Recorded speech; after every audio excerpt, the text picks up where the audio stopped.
Nice. Cool.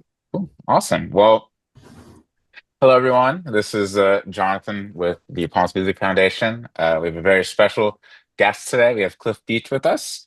Cliff is a recording artist. He also wears many musical hats, more than most people could just fit into their regular closet. He does everything from hosting a radio show to working with local orchestras, produces new music, and he also explores some of the frontiers of AIs and the creative process. And he has a daily blog that he works on. So he's a man who really does it all. So Cliff, we really wanted to take the time to speak with you. Thanks so much for taking the time to speak with us.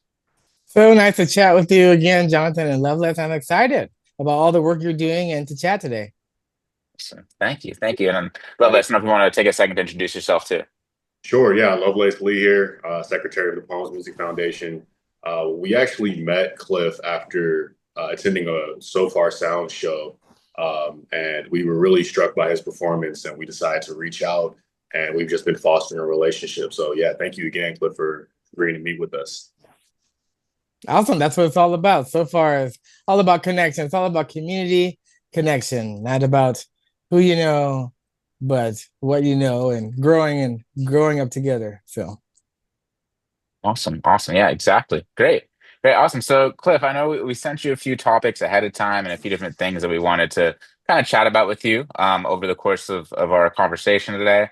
I guess we can kind of just dive right in. As we kind of alluded to in our intro to you, you've been doing a lot of different really exciting things throughout your music career. And one of the things I think a lot of our audience would really resonate with is the work that you do with your blog on Side Hustle and Flow. I think we work with a lot of people who are working a full-time job and then want to make music their full-time career. And as someone who's been able to kind of do that for yourself, love to hear a little bit more about how you went about, balancing work and music and how you made it work until you could make music your work. that's a very great question. Thank you for that. So I guess backtracking to when I started music, for a lot of people, when you work in arts or want to aspire to do music or film or TV or anything like that, it's really difficult, right? And a lot of people will say, well, it's not practical, and you should have a plan B.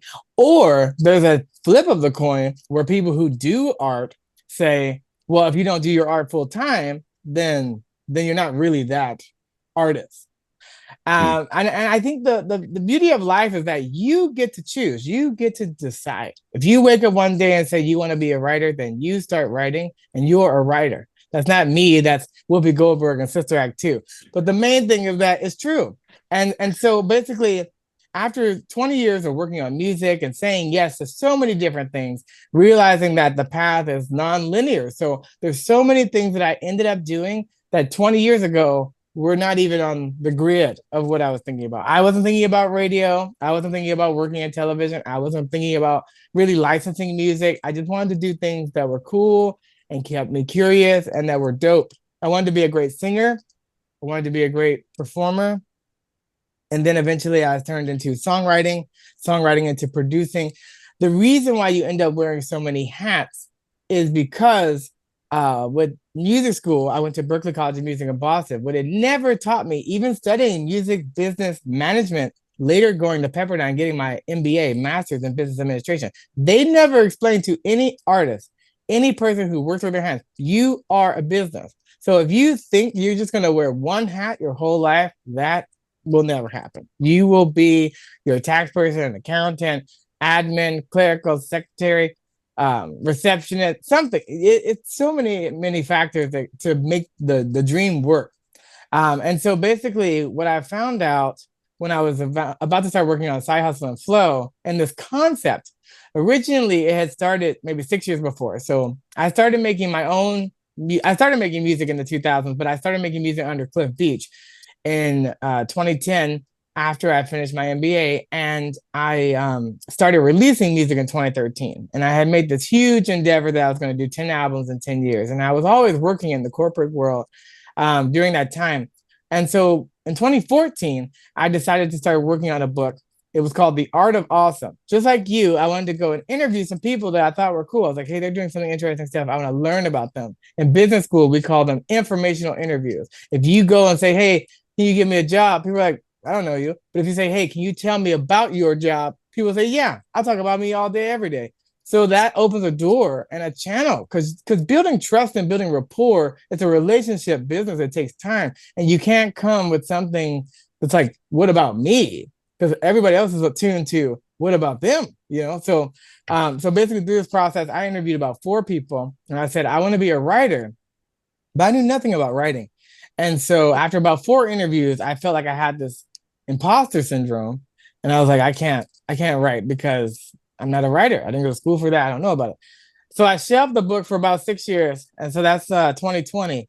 So in 2020, we're going through, people start to kind of cough, sneeze, this kind of thing. I'm like, what's up?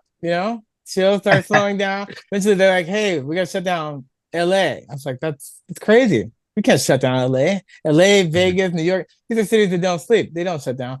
So basically, pandemic happens, and I had no shows. So I was able to work remotely, but my passion getting out there. Crazy thing is that I started doing those online shows. So like this, Zoom, Instagram Live, Facebook Live. I started doing just enough where CNN's like, hey, can you come and talk about what musicians are doing in the pandemic? And they did a whole spot just on me. I was like the musician. CNN was like, can you tell what every musician is doing? I was like, I don't know why you asked me. There's so many others, but I'm happy to be asked. So after that, I was like, I cannot stand doing these live shows. It just wasn't working for me. So I stopped, but good enough to get the spot. So then I was like, well, what can I do to have a project that will keep my mind active during this indefinite time? Like I was like, if I never have the luxury of this kind of time, what would I do? So there were all these classes that started popping up because they were just trying to keep people active. You can go for free and learn stuff. So I was like, I want to take a writing class. So I took this writing class by Tucker Max, who wrote this book, I Hope They Serve Beer in Hell, which they made a terrible movie. But the book was good. It was a New York Times best-selling thing. And he taught all the people how to write or get ghostwriters. And ghostwriting is super expensive. So if now there's AI, that wasn't there when I was writing the book. So I just 90 days was like doing what they call a vomit draft, just every day after work, typing, just getting it out, getting the idea out there. And so by then the book had pivoted. Instead of being The Art of Awesome, now it was called the working title of From Full to Fulfilled.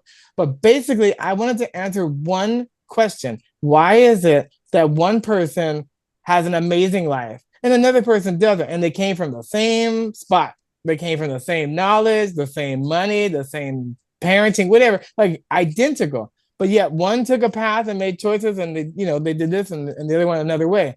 So as I started figuring that out, eventually I got to thinking about what became Side Hustle and Flow. How do you have these 2 parallel tracks? How do I have one track that sustains me with work that can be fulfilling, but also have these passion and side projects that eventually can intersect and one become bigger than the other? But the point was, not all of us are going to be fulfilled from work, right? There's people like Mother Teresa or Albert Schweitzer or doctors who are saving lives. That's very fulfilling.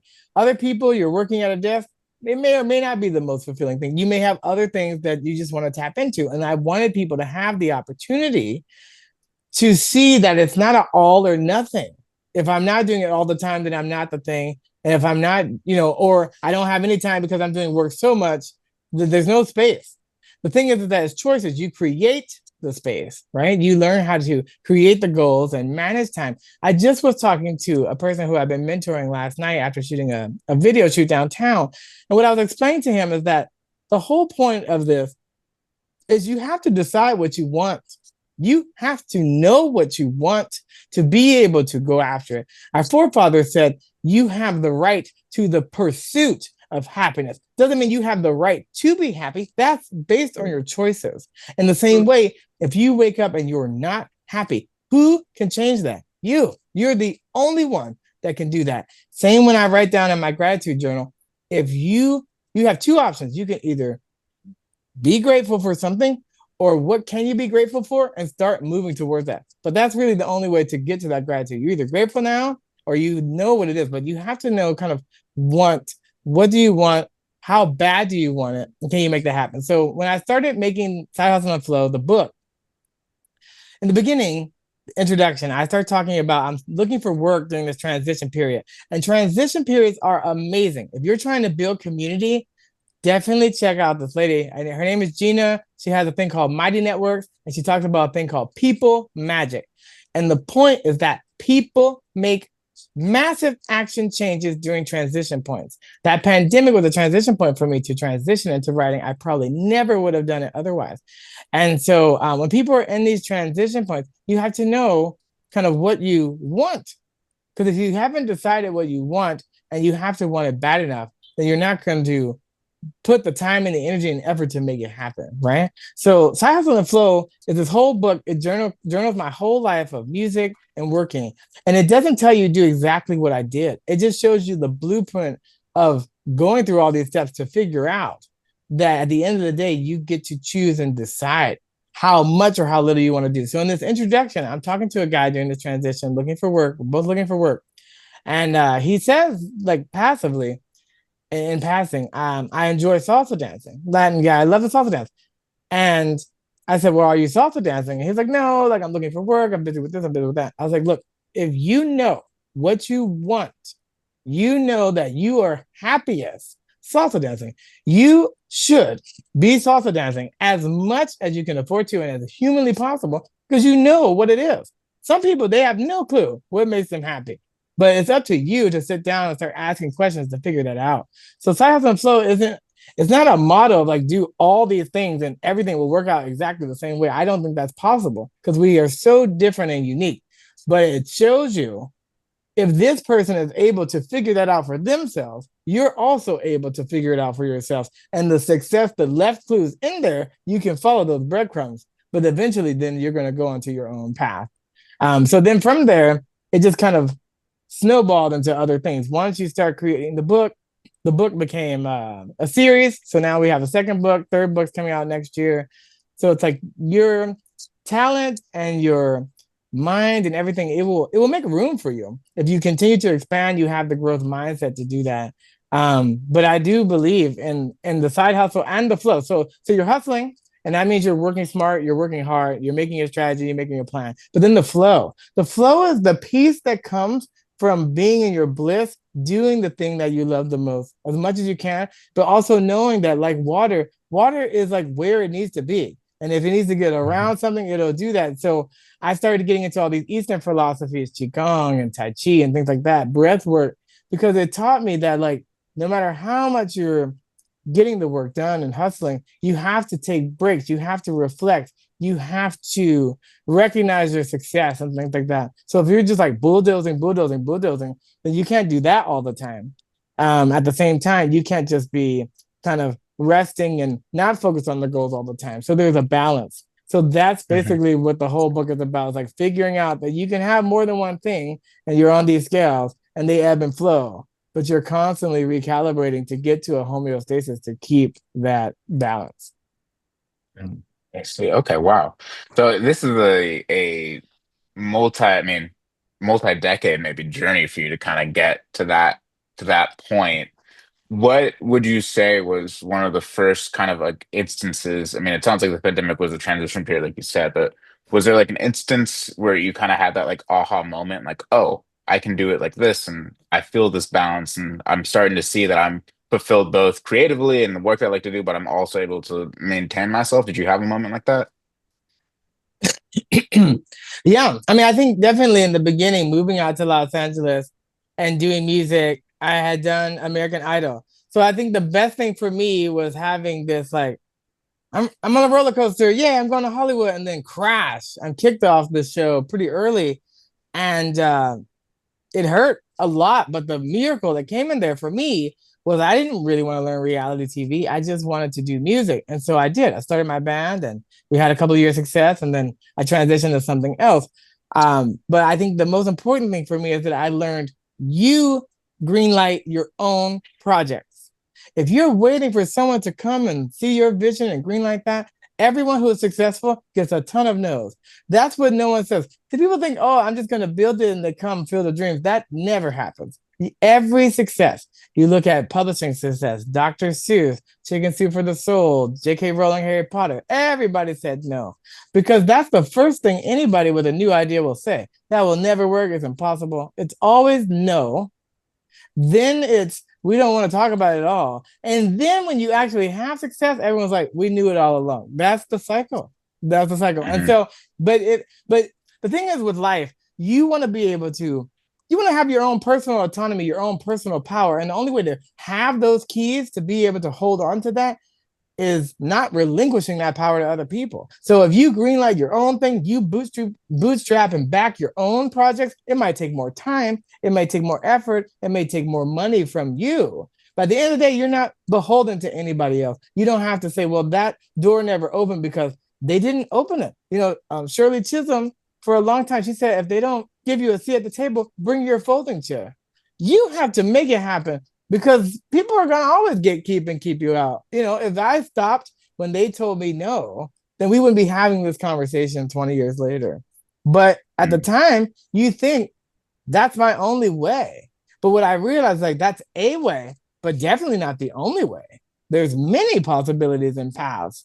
And once you start seeing that, then Like if we're like, hey, we're gonna go from LA to New York, yeah, we know the destination. We could take so many zigzag roads and different modes of transportation to get there. And all of them would be correct because it would be right for you. What's right for Hmm. you is what you decide and choose is right for you. Now, the thing is that as I went through this process, it's a lot of trial and error because you don't have a crystal ball. So you don't actually know what's right until you actually try things. And then you can look back and say that was right for me or not.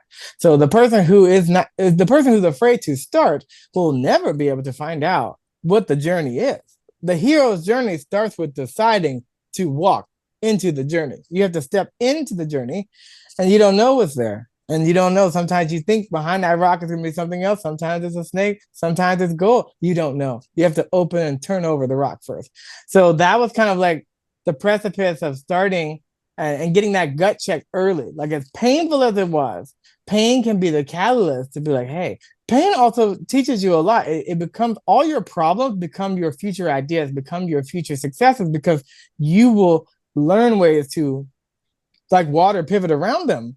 So it's like the hats that you see me wearing are just necessity hats of pivots. I needed to write songs because I needed songs. I needed to produce them because I didn't have a producer. I had to make a record company because I didn't have a record company behind me. I had to make a publishing company because I didn't have one. So all those things could be done. They did not all happen at once. So you look at the movie Everything Everywhere All at Once. That's just overwhelming. That's why people also don't get things done because they try to do too many things.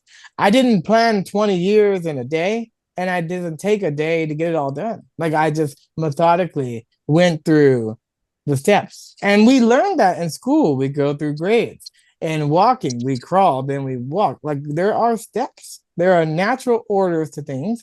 And the thing is that it doesn't matter. It doesn't matter when you start, any age, any ethnicity, nothing is holding you back. There is no mysterious force where some people have this, chute that takes them there and or ladder and other people have chutes to take them down. It's not like that. It's just you try again, you try often, you fail hard, and then eventually, after the delays and the dead ends and the disappointments, at the end, when you're ready to give up completely, deliverance. But see, you can't make a movie where everything was good in the beginning and it's good in the middle, good in the end. No one's gonna watch that. That's not a hero's journey. Hero's journey has Yeah. to have pivots and twists and turns. And then at the end, it all makes sense. But in the beginning, nothing makes sense. But that's the part. You're just asking questions and figuring it out as you go. And hopefully gathering people. A lot of the movies you see or stories you see, you look at Wizard of Oz. If Dorothy did it alone, different movie. She got to find the scarecrow, but you got to start walking down that yellow brick road. You don't find all three at once, and all three of them needed you for other things. We fulfill those deficits within each other. That's why all DreamWorks has a teamwork. You're going to need other people no matter what you do in life. There's very few times where you can do it 100% on your own. It will always require someone. Someone will have to buy into that idea at some point. Someone will have to purchase it. Someone will have to champion it. Someone will have to spread the news that it exists. It can't just be you saying how great you are all the time. Someone else has to echo that at some point. And so, yeah, nothing is built into a vacuum. But there's ways to do it, and there's ways to do it inexpensively. In business they have what's called an MVP. So I just say get your minimum viable product out there. Put it on YouTube, put it on Instagram, put it on something. People will give you feedback, and you'll make a better thing at the end by gathering that early. And so now, like, people have the benefit of all these different technologies that we didn't have. 20 years ago, I still had to go to a dusty vinyl shop or CD place or library. Now people are like, what are these things? They're obsolete. So now you can just get everything on your phone. We barely even had phones really at that time. So it's nice to see the progression of it. And for me, I always like to emerge into the technology. The people who don't end up being left behind. I can't curse it and say the world is changing. I'm either going with the tide, or it takes a lot of strength to be able to go against it.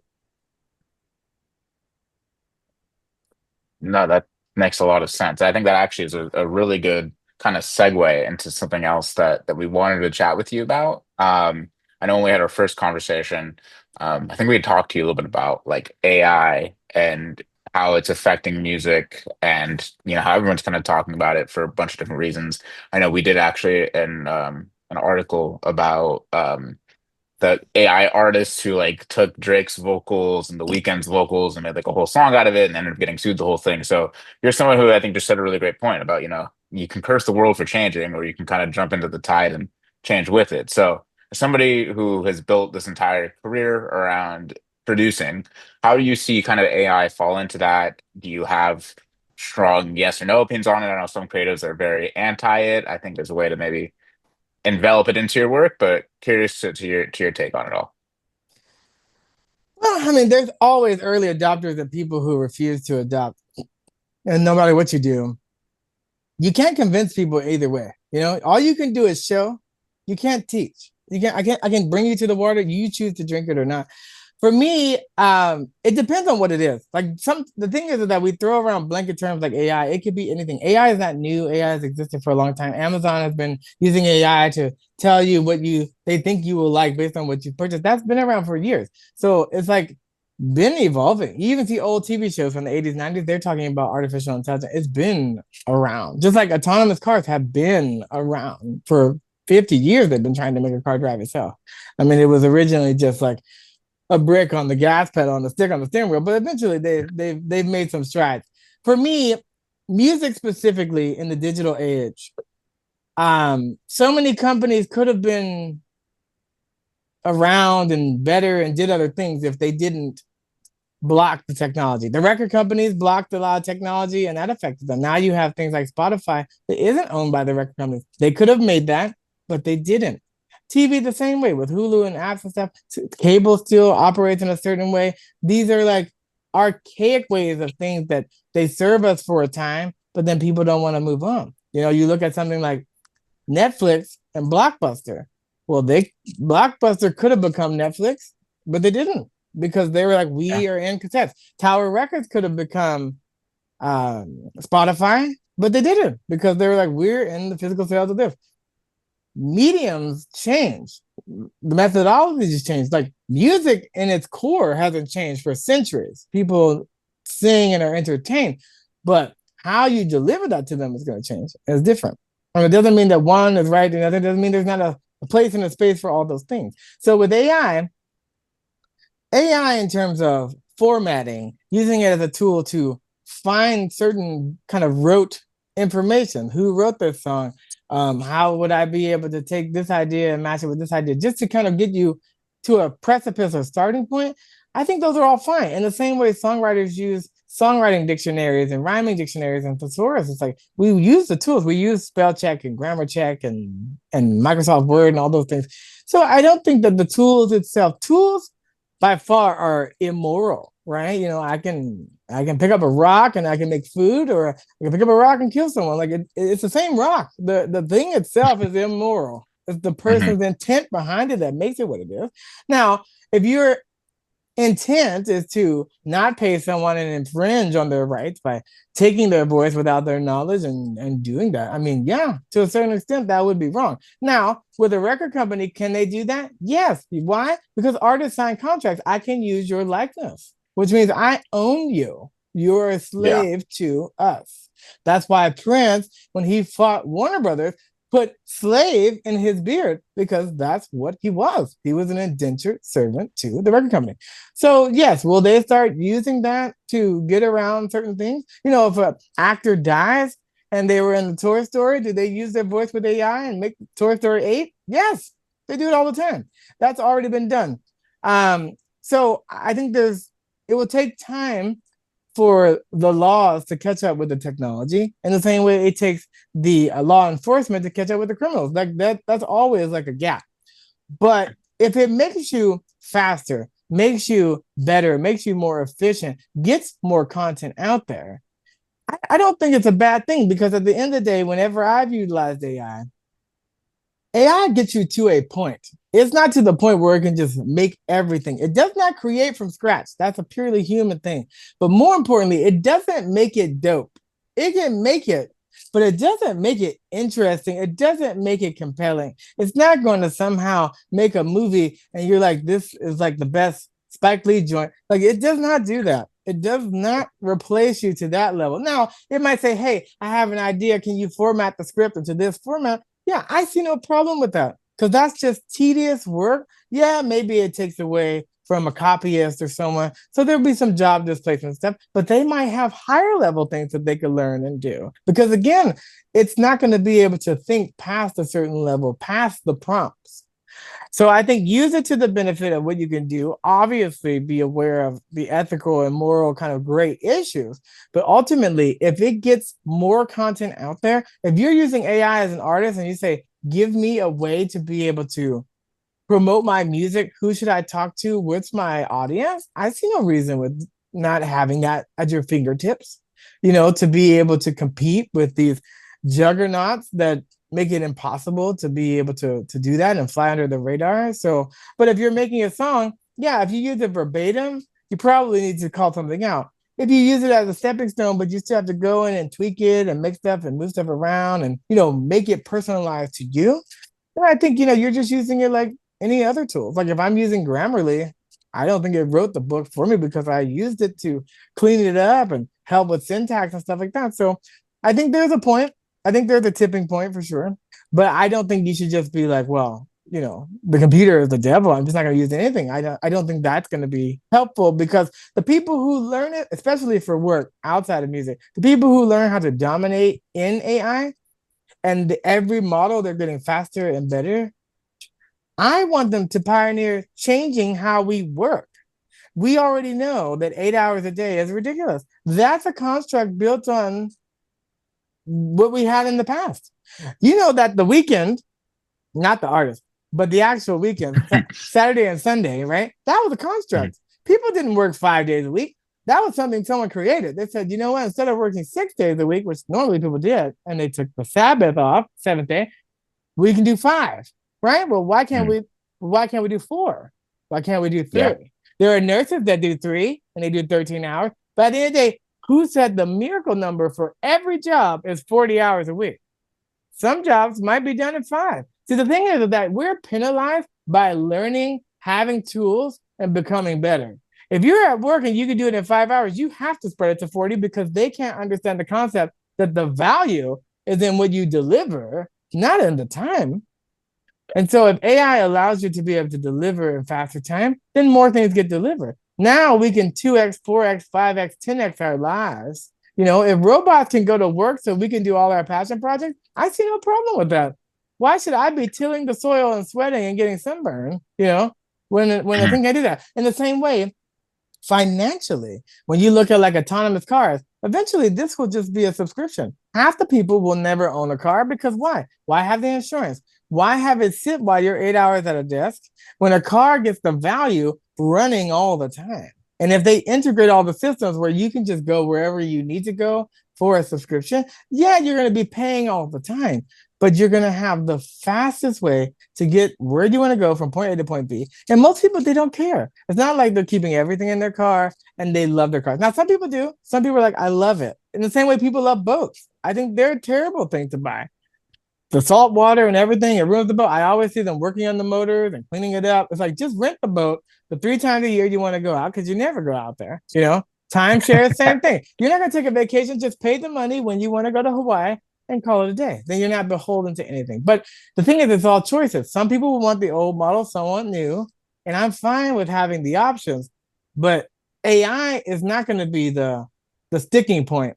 Like the thing that's sad, and I've gotten a lot of trouble, like sometimes it creates a backlash when I say this, but some people are replaceable. It's not me being a dig or judging them, just some people, like some jobs are entry level jobs. And if you've worked that job for 10, 20 years, it was meant to be able to graduate out of there. And so we create all these things in the workforce where people can't move up because other people aren't moving and people aren't retiring and they're doing the thing. And so AI will come by and say, these are tasks, just like McDonald's. Eventually people don't flip the burgers, that's a machine. There's no reason to Yeah. have somebody there for every piece, but it can't make it personable. It can't tell me, you know, does the person who come in here every day come with their kids, come with their family, come with their girlfriend? Could we upsell, cross sell differently by knowing that information? And computer can't do that. So there'll always be a place for them. But I'm just hoping that people start to say, instead of pushing and backlashing against the technology, let's embrace it and let's free people to have more time and autonomy to do things they love or to be with the people they love or just to rest. It's like we have options. We have more options with more technology. When we had to walk everywhere and it took you, a long time to get mail and everything, all those other revolutions have changed and people have adopted it. So AI will be no different. Eventually, a good amount of the public will know about it and adopt it. It just takes time. Absolutely. And as a workers' rights attorney, I echo your sentiments wholeheartedly about shortening the work week. Do you see any other technological shifts in the music industry aside from AI? Yeah. I think the pandemic, it democratized geography, right? You're able to work with artists all around the world. You can record, send vocals here, send instruments there, get it remixed here, there, wherever. I think, even now hopping into Zoom, we can interview from around the world. Conferences are piping people in. They're not spending the money to fly them everywhere all the time. So I think more virtual experiences, AR, VR experiences as a musician, I would love, because you have to imagine, think of the world. How many people do you think are introverted and they don't want to ever leave the house, but they actually love concerts? If I could throw a cube to create a 3D experience for the Rolling Stones, I could be either VIP with goggles, Oculus, and then I'm next to my friends in the front row seat of Beyonce, but I don't have to be there, but I'm still getting the feelings of doing it. That would be amazing. In the same way, all the vinyl lovers who love looking at the liner notes and the back of the stuff, digital doesn't have artwork where I can 3D model, like, hey, that's cool. A virtual thing, it's spinning, and I can be like, what's up with all these things that are happening? Who wrote the songs? Who produced it? That kind of thing. So that was part of the technology. That's the old school part. Yeah, it's just I'm excited about that. Like, I think when you couldn't get out, they had all those virtual concerts, but then, people went back to live and it kind of went away for a certain thing. But it's like, why not stream concerts? Why not have it? Like, if there's something in Istanbul right now, is that still what they call it? Yeah. It used to be Constantinople. I am really old. But anyway, in Constantinople, if there's something across the world and I want to see that, but I can't physically go and fly there, I want to be able to still be a fly on the wall and see that. And that could be in many different opportunities, speaking events, just things that, or just having that experience where I want to kind of jam with musicians, but not have that latency, so we can do it in real time digitally. They're starting to build the models to be able to do that. I in the last couple of weeks, I was volunteering with Tony Robbins Foundation in San Diego, and I got a chance meeting to hear and talk to the creator of Shazam. And the man who created his son was in my camp group, but more importantly, and I had the most Shazams of the audience, so we got to take a selfie. It was very cool. But the crazy thing is that the technology, Shazam started in 1999. They released it in 2002. Back then, you had to hold the phone up to like a voicemail that would text you the song. Now, think about it. First of all, when they started making it, the algorithm didn't exist. There were no phones that could do anything of note, and there were no apps, and The algorithm was the most difficult part. How do I take a song in a grocery store coming through a speaker up here that I can barely hear and everybody's talking? I have to cut through all that noise to know a song is playing and then tell you exactly what it is. And also, there was no database of all the songs in the world. So that was like hardship, hardship, hardship. Then nobody wanted to put money because they're like, no one's going to use that, right? We're in that same cycle, new idea, nobody wants it. We don't want to talk about it. Oh, sit down. It's been here the whole time, right? So to get to there, so 2002 it launches, you get the voicemail thing. 6 years of nothing because they had to wait till Apple released App Store 2008. Then eventually they became Shazam. Now they're a household name like Kleenex. You say Shazam, no matter what technology you use, that's what people say. I'm Shazamming it. So it was nice to be able to see he attempted the impossible. That's how it all is with technology. And so just because the things I'm spouting out now, having this digital vinyl thing, having this VR experience for concerts and stuff like that, doesn't mean because it doesn't exist now, it can't exist. It doesn't mean, but see, the thing is, it's like, is a live nation going to fight it? But could they be it? And could that become the bigger thing? What if we do have aliens out there and now you can pipe Beyonce on Mars, We don't know. But the thing is, it's like those things are out there. In the 50s, people said running a 4-minute mile was impossible until Roger Bannister ran 3:59. His whole life, everybody said impossible. Right, brothers? They said impossible. You'll never fly. Kennedy, you'll never get a man on the moon. Did we fake it? Probably. Whatever, Hollywood, baby. There's no wind. But anyway, the main thing is that you start with the impossible idea. Everybody in life starts with whatever you're going to do is impossible until you've done it. You do it to prove it's possible and to yourself. And so if you solve that problem for one, you solve it for many. That's how it works. So I'm excited about the possibilities because when you meet all these venture capitalists and people who are investing in things, they invest in these technologies, knowing that many of them will fail. I met the people at Google X when I did a TED Talk in 2014 before Waymo came out in 2020, 2023. So it's like those things take time. And yeah, they were crashing in the desert and this and that. But now I see them and it's like, wow, that's amazing. It's more polite on the road driving than a person. It actually lets you through. They're safer too. Yeah. And so when people are like, how do I get my kids in school, but I have to go to work? I can put them in a Waymo because I know where they're going and I don't have to deal with, Joe Blow in the front seat. I don't know, so and you don't have to tip them. Eventually they're going to probably be like, yeah, you have to tip me. I got a little robot family. They're going to give you the song and down. But it's exciting. It's exciting because when I look at my iPhone and see the 15, 16, I remember my Apple IIc with Oregon Trail. I remember the green screen, Yeah. And so it's like Steve Jobs couldn't fathom where they were going to go. But the iPad and iPhone couldn't have come without Sony having the dream of the Walkman. And the Walkman couldn't have come except a person saying, I can't take this vinyl with me on the walk. I need something else. And that's a novel idea. Then it's like, oh, I want to take 1,000 songs with me. That's a novel idea. Or Steve Jobs said, hey, you know what people care about? Personality. Why can't computers be colorful? Why are they ugly? Why are they all gray and beige? And he made them. And that wasn't a technology. It was just a psychology of understanding people, right? So with music, we had oral music. We had these traditions. They passed down written notation, publishing, all these things. Businesses always come around the art. But at the end of the day, the art and culture drives. Right? The person didn't make Shazam because of technology. The person made Shazam because I'm tired of being in this bar and I don't know what song this is. Nobody knows. And that's cool, So that's why having these conversations, if someone hears this and says, hey, I think that's a great idea, we should make that. I'm not the only person who had that idea. And I don't care if they take it for free and make it, just give me a shout out, and a couple, shares of stock.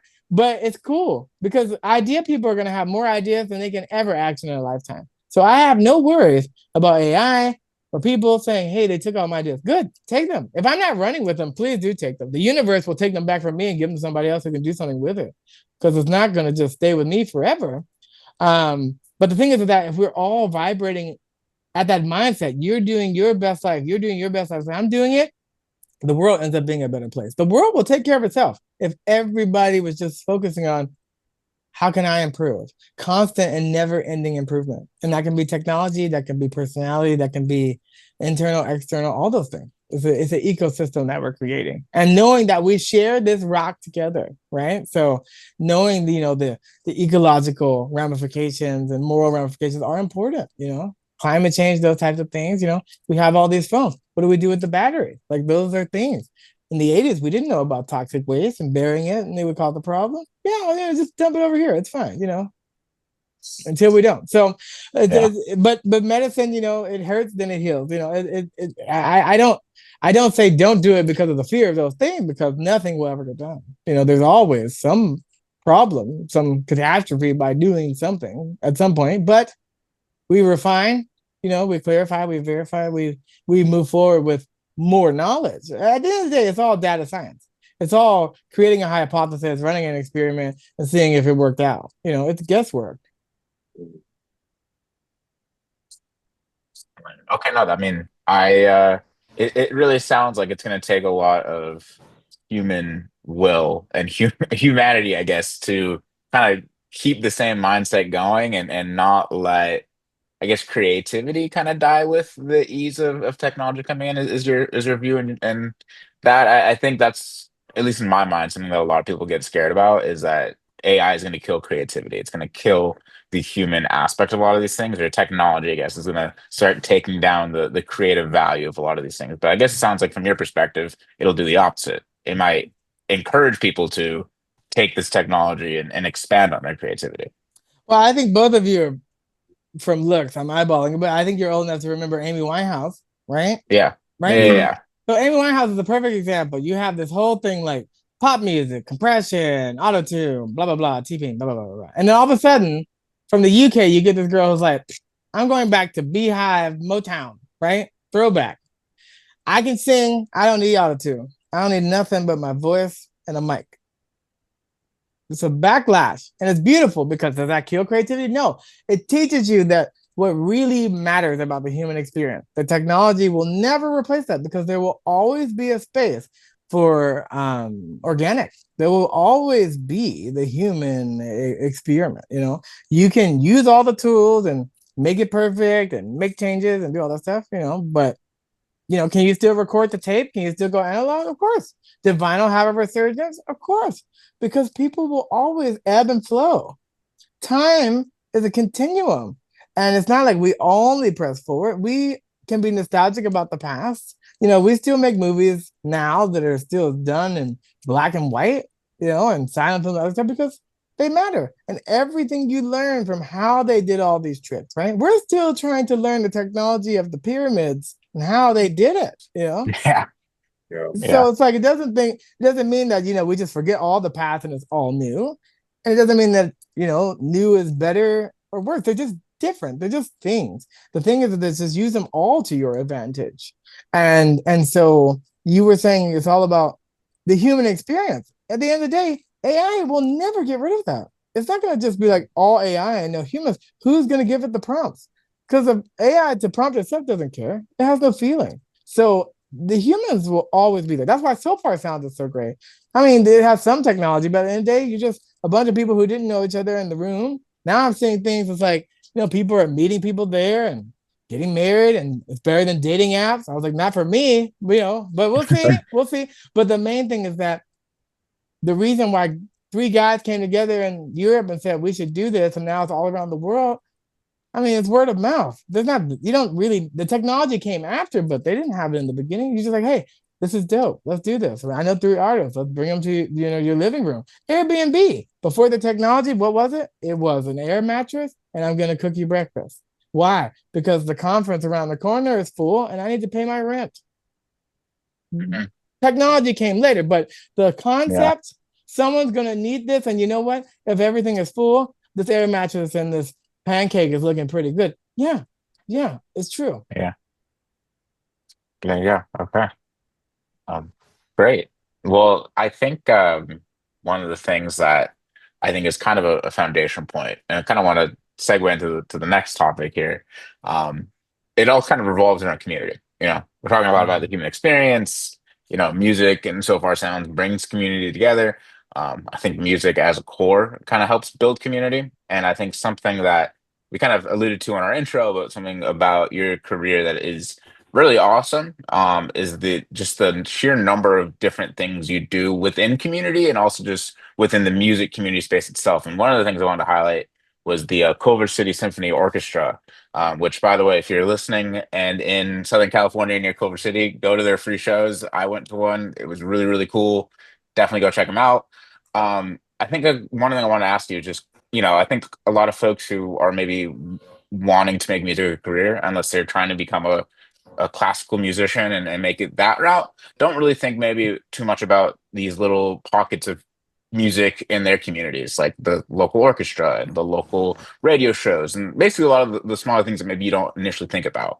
How did you kind of find yourself in a lot of those little pockets, and what has it done for you in elevating your music career?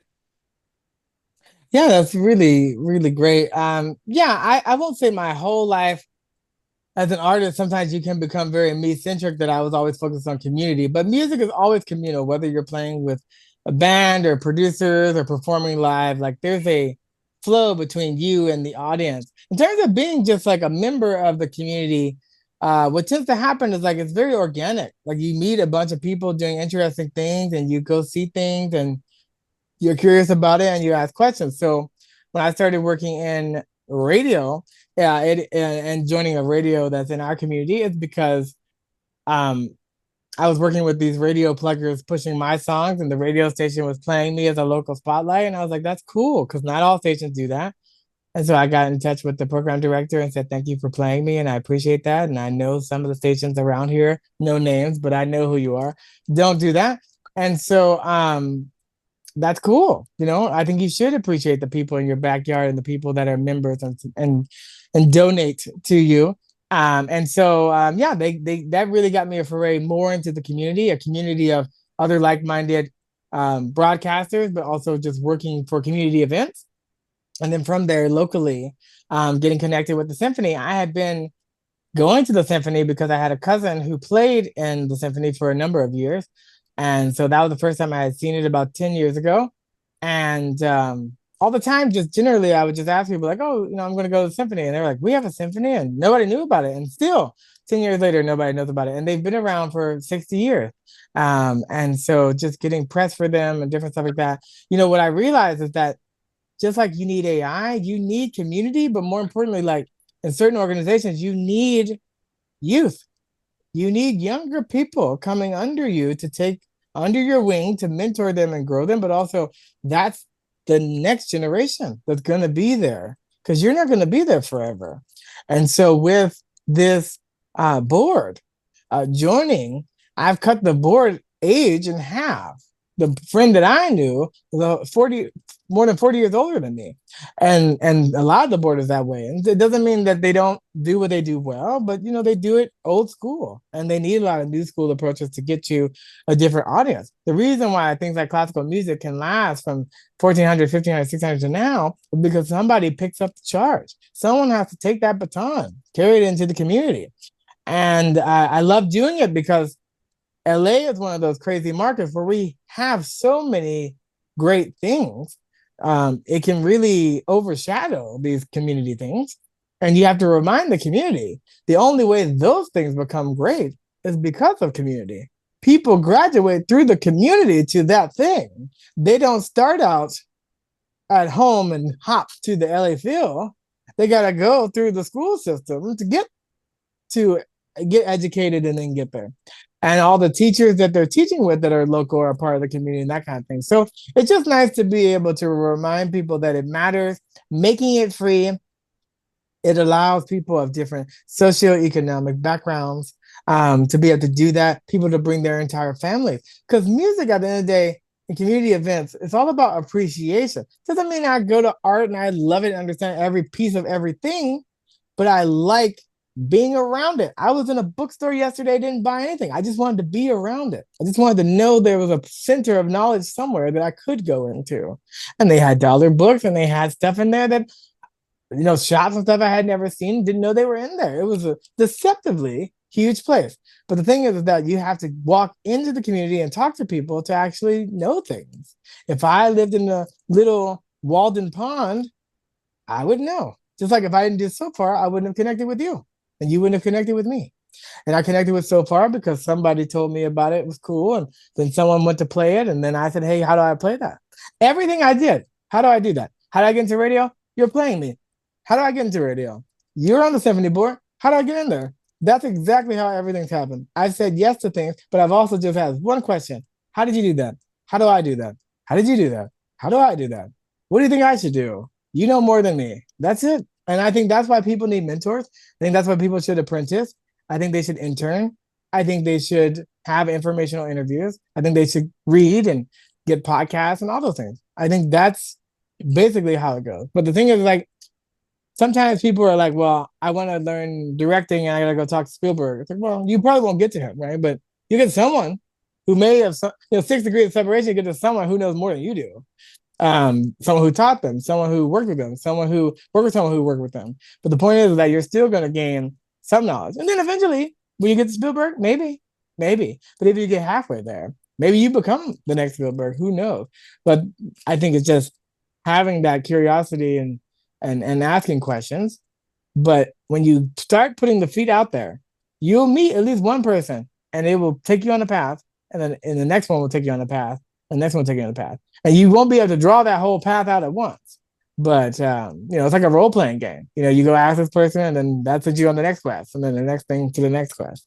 And I do think if people aren't in the arts, we need the supporters. We know the defunding and politics and everything happening now. So it's like when people say we need supporters like you, we do. We need an audience. You're not gonna just go play all the time at the Hollywood Bowl and it's just empty seats. When Elvis played there, he said no empty seats, and they didn't sell it out. You know what the Colonel did? They started pulling seats up.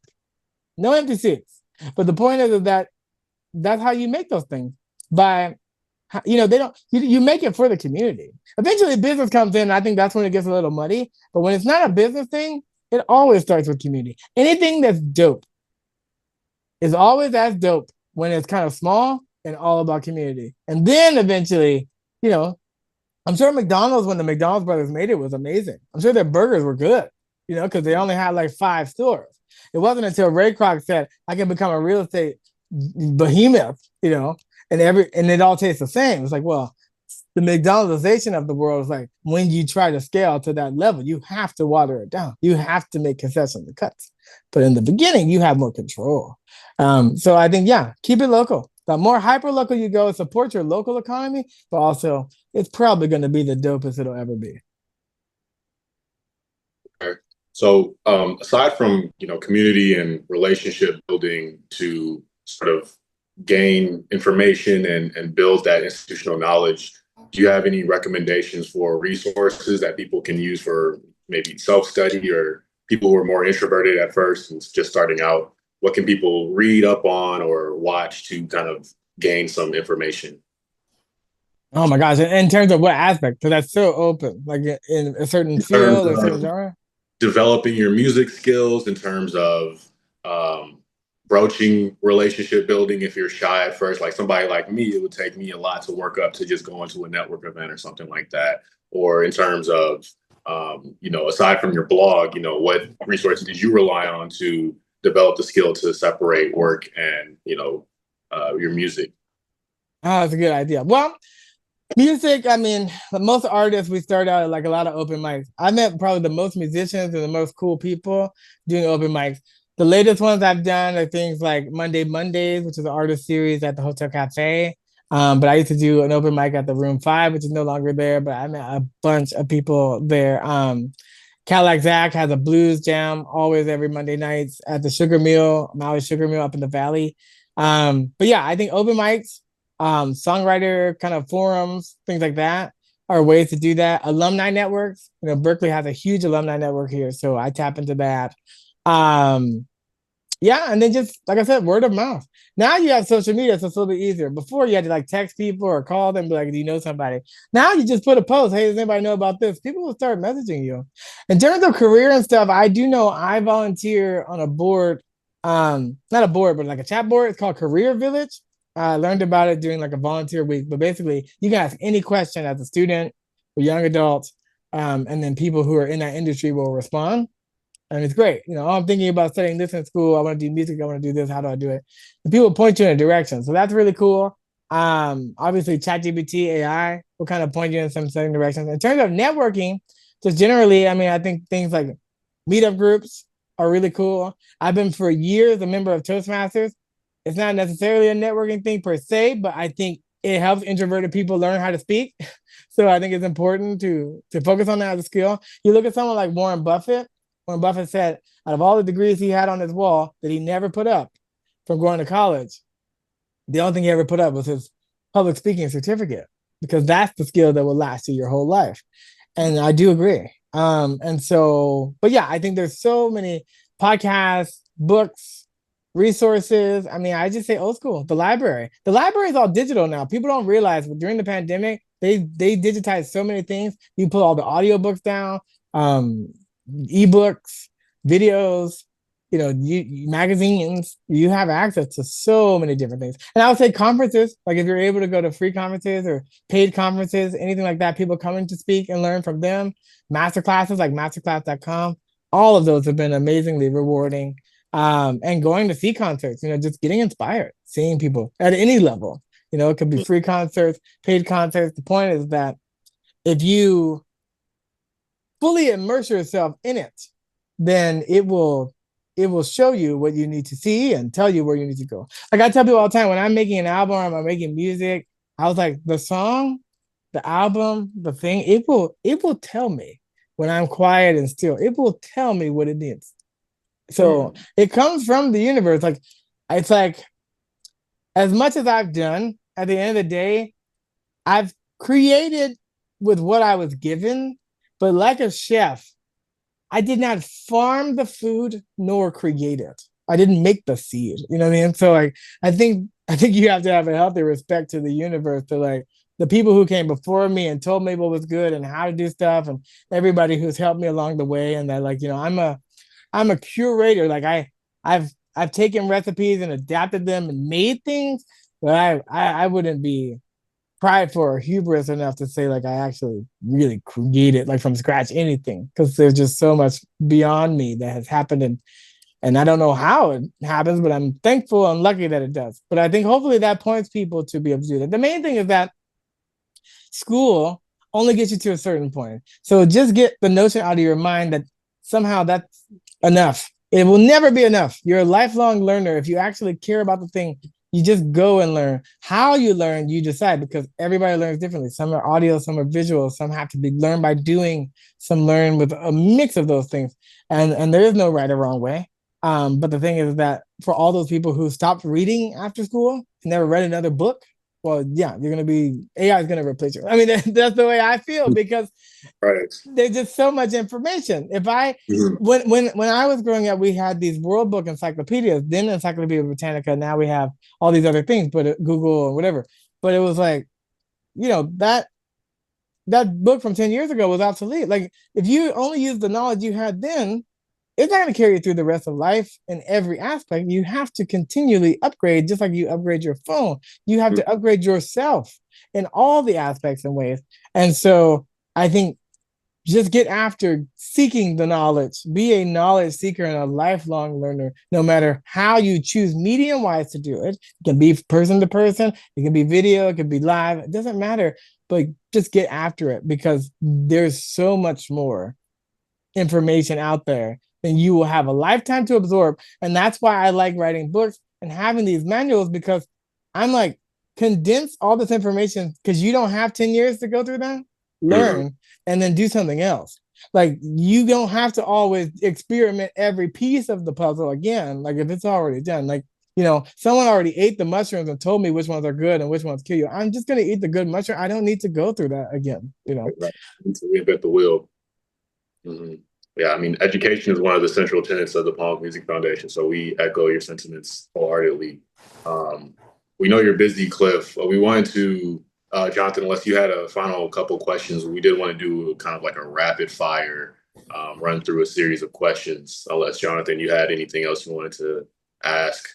No, this is, I think, a perfect segue into the rapid fire. Also, sorry, I've been on mute for part of this. My dog is losing his mind right now, barking. So he wanted to contribute to the conversation too, it seems like, but I'll turn to Lovelace for this so that way we can actually hear the questions. Okay, excellent. Jonathan, would you mind setting like a 30-second timer so we make it a true rapid fire session? Yes, let me get my phone out. I'm gonna set it for 30 seconds. And don't worry, Cliff, these are fun questions. These are not gonna be hot topics. These are gonna be some pretty Yes. chill ones. All right. There's some hot All right. topics in here. All right. 30 seconds starting now. All right, Michael Jackson or Prince? Oh my God. I love them both. I mean, it's hard to say. I would say I wish they did the duet of Bad together. That would have been the perfect combination. Mm, okay. Longest studio session, how many hours? Oh my gosh. Continuous 12. Wow. Okay. Best coffee spot in West Los Angeles. Oh my gosh. Kofax. Okay. Who is your greatest inspiration if you only could pick one band or artist? Oh my gosh, there's so many, so many. Prolific Stevie Wonder. Excellent choice. Best digital audio workstation. Pro Tools. Best album cover. Oh my God. Ohio Players Honey. You need to look it up. Ooh, okay. Pancakes, waffles, or French toast? You got to pick one. Pancakes. Okay. If you were an animal, what animal would you be? Oh my gosh. I want to be like a little cute monkey, the one you can put clothes on. Okay. Do you really believe that you can separate an artist from their artistry? Like think controversial artists. Oh, separate the artist from the artistry? Hmm. Yes, I think people can compartmentalize. Yes. Okay. Favorite music video of all time?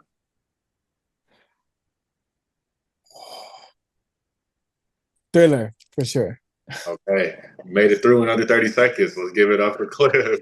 That was great. That was awesome. That was Uh, really good. so Also, love the Koufax answer for the West. yeah, My that's dog Koufax, you probably hear it now. He's not named after the coffee shop, but he's named after the baseball player. So that was fun to hear. Yeah. On mute so we can finish this. So sorry. so Cliff, thanks again for meeting with us. We always appreciate it. We're hopeful that we can kind of extend this dialogue and chat with you more in the future. If you would like, we would love to give you a platform now to shout out anything you've got going on. Or even if you want to just air out a general grievance, just anything you'd like to shout out to the audience. Oh my gosh. No general grievances. Well, my general grievance is that I think that we have as a society created this misnomer, basically like we've taken away people's personal responsibility. I think at the end of the day, like you have to be personally responsible. You can't just say, well, it's like the government or life or this or that. Like I think that that leaves you with no option. Like it creates a hopelessness. So I think you definitely need to believe that you have the seeds of greatness within you, and that you have the potential to be able to do really great things. In terms of like plugs or anything like that, I mean, obviously the radio show is every week.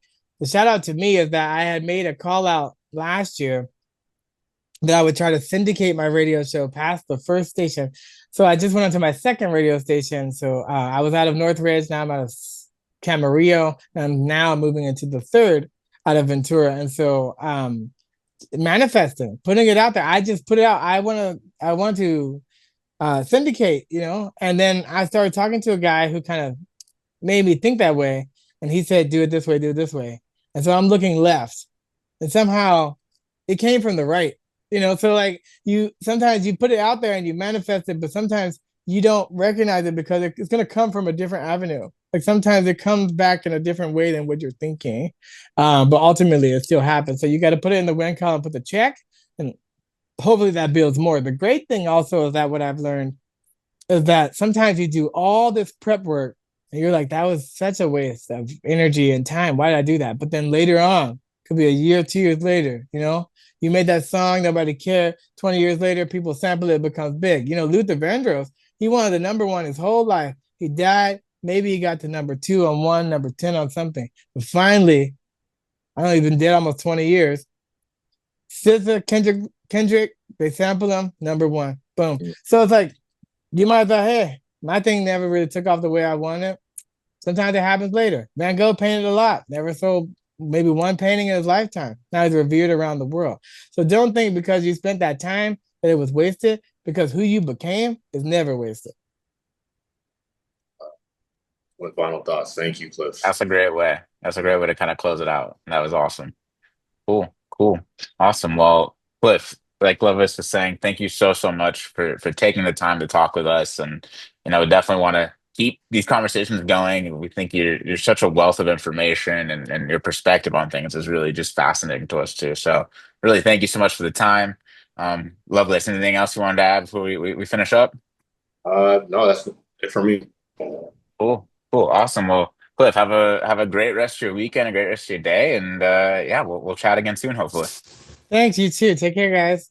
All right. Take care. Bye. Bye.